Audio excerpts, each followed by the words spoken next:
Hello, and welcome back to Misty Island. In the last episode, this little group of heroes were working on their plan to confront Agreth and hopefully break the spell and the curse on this island once and for all. And of course, to also break the curses currently on Eugene and James.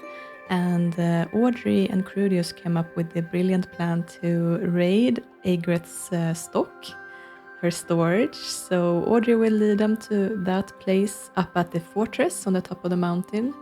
And the plan is for them to take her things so she can't use them, and then try to trick her into drinking a witch-begone e-potion, and thus making her not a witch anymore, which should also break all the curses that she's cast. So that's the plan, and they are ready to go. But before they can leave, Iveria has something to do, and that is connected to the night when the mist was created. She had a part to play in that curse as well. It was a connection between 3 different kinds of magic: light, neutral, and dark. And of course, Anora's part of the curse disappeared at once she passed away. Her magic wasn't there to keep it alive anymore, so she obviously doesn't have to do anything. However, Iveria still has to break the curse on her part for it to also disappear when Agreth breaks the curse herself, or is tricked into breaking it by not being a mage anymore. Or if she dies, of course. And that is Krudius' theory, that should also finish off the curses once and for all. So Iveria is gonna just go here. And she's going to cast a spell, and it's the Beautificus Locus spell.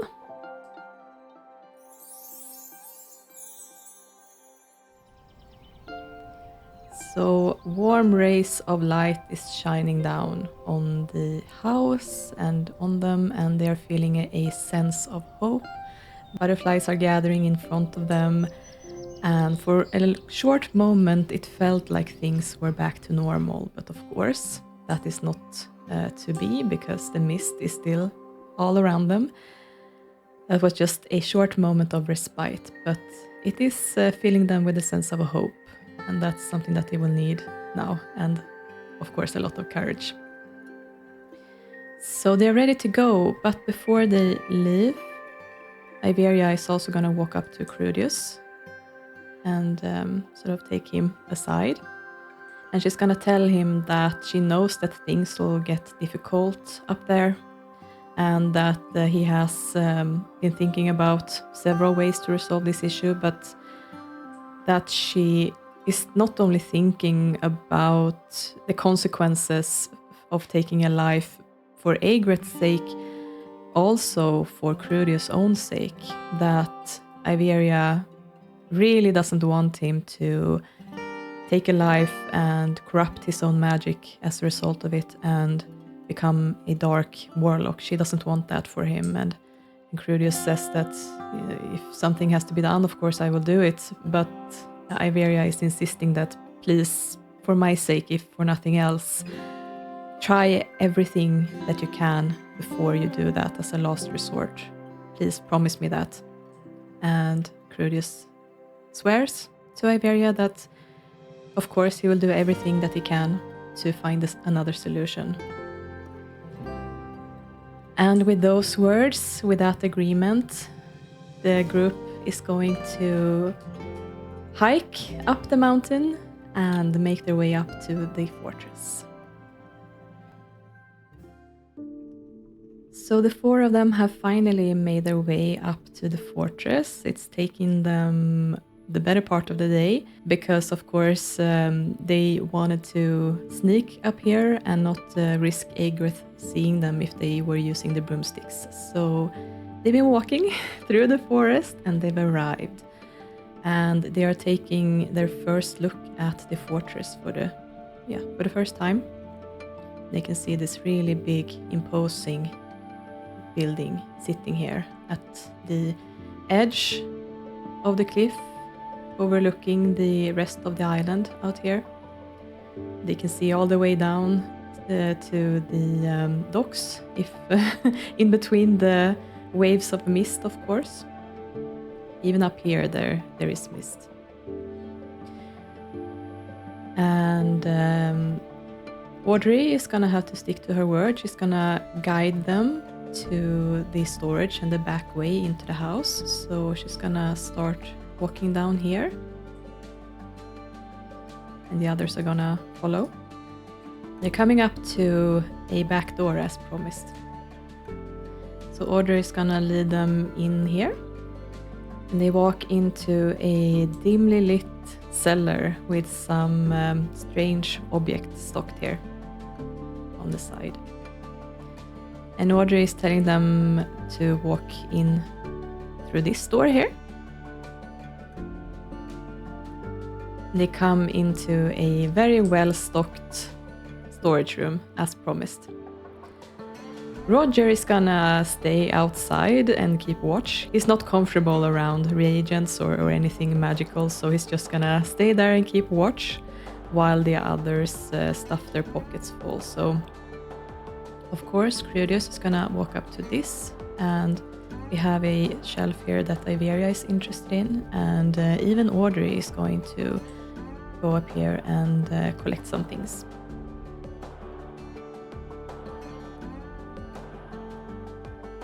So Krudius has gotten quite a bit of stuff here now, and Iveria is gonna do the same. And she's gonna turn around and pick some stuff up here. She's not interested in the Viper's essence. She's gonna leave that for Krudius. And yeah, Krudius is also turning around and picking all of these things up. And Audrey, for her part, is also gonna pick up everything she can get her hands on.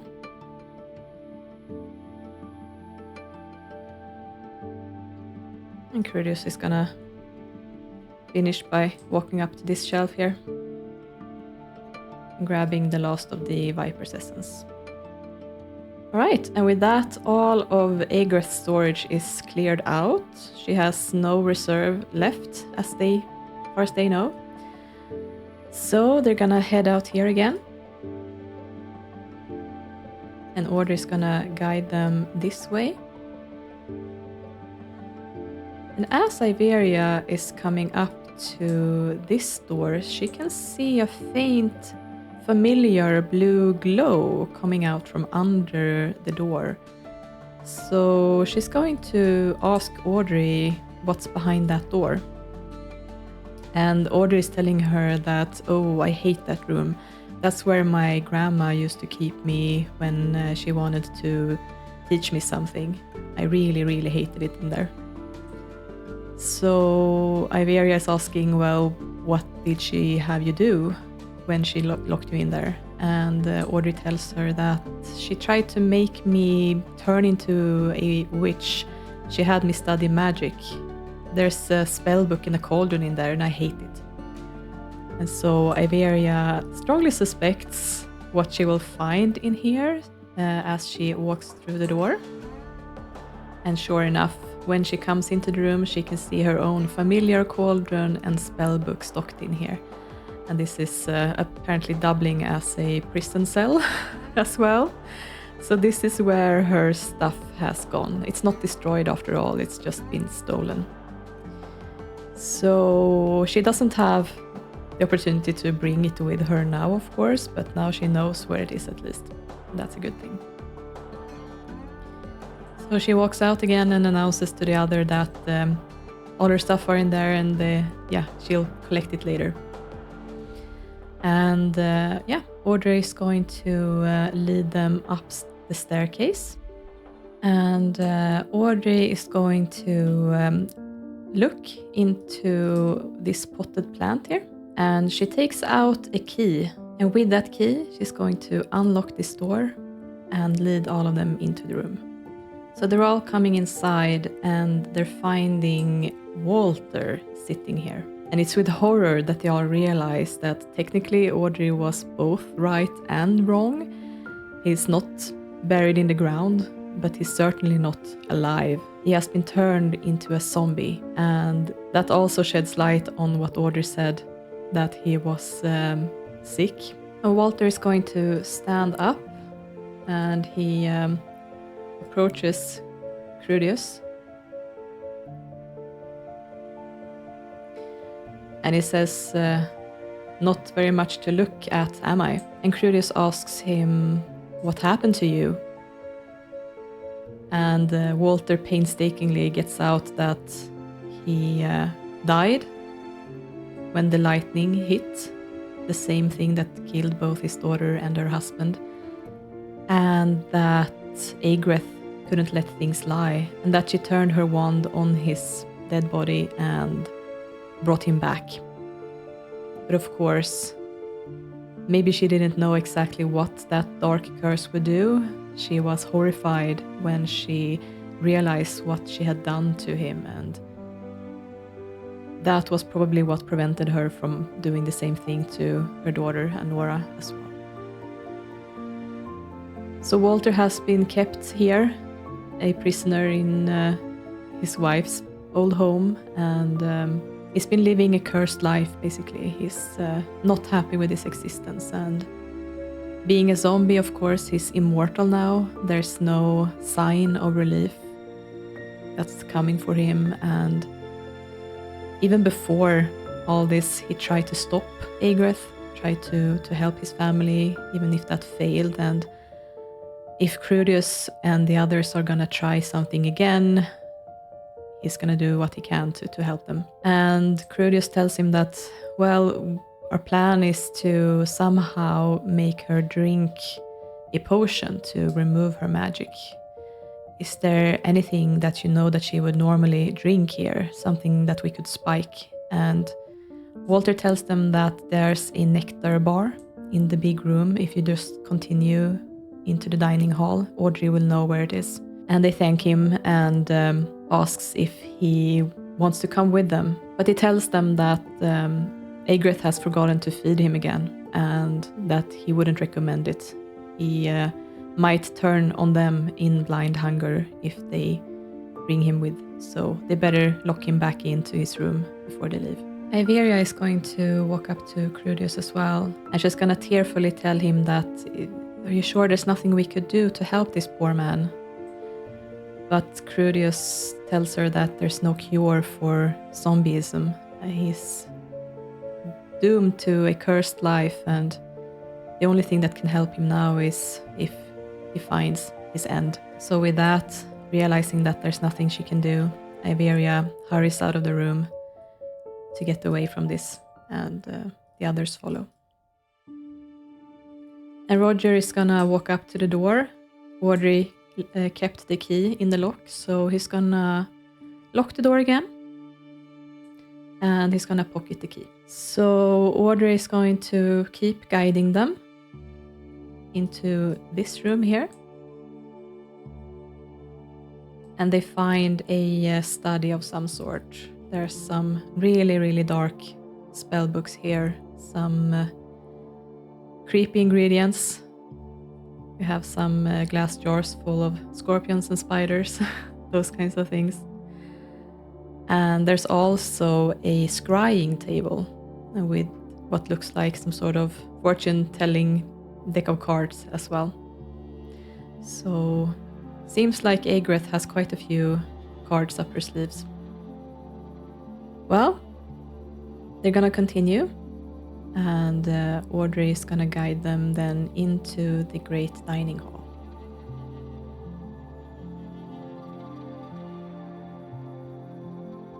And this is where they find also the nectar bar that Walter was talking about. So Krudius is going to walk up to this and prepare the potion so that he can spike this bottle of nectar. But before Krudius has the chance to spike the drink, a voice calls out to him from up on the balcony. And it's Aigreth standing here in front of her throne, looking down on them.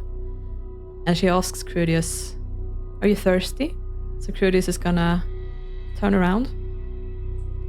And he sees her standing up there, brightly grins up at her and says, "It's for you, actually." And Aigrith says, "It's not every day I have guests inviting themselves into my home, offering me a drink of my own nectar." So Krudius holds up the bottle of Witch Begone E and tells her that he's not quite as rude as that, and that he did bring her a little something. And Aigrith just laughs and asks, "Did you really think that I would be drinking that?" And Krudius says, "No, worth a try though. I don't suppose you could break the curses willingly." So Aigrith laughs again in disbelief and says, 3 years, and you don't think I've tried? You think I enjoy seeing my island in such a state? To be a captive in my own home? No. The best I've been able to do is a tiny hole, a pinprick. Not enough to leave myself, but certainly enough to bring someone else here." So Krudius looks around and asks, "Are we expecting company?" "No, you idiot," Aigrith says. "Give up the pretense. I scryed in my crystal ball for months, trying to find an answer, and only your face came up. Somehow, you're the key to end this curse. So do what I called you here for, and I suggest you do it quickly before my patience runs out."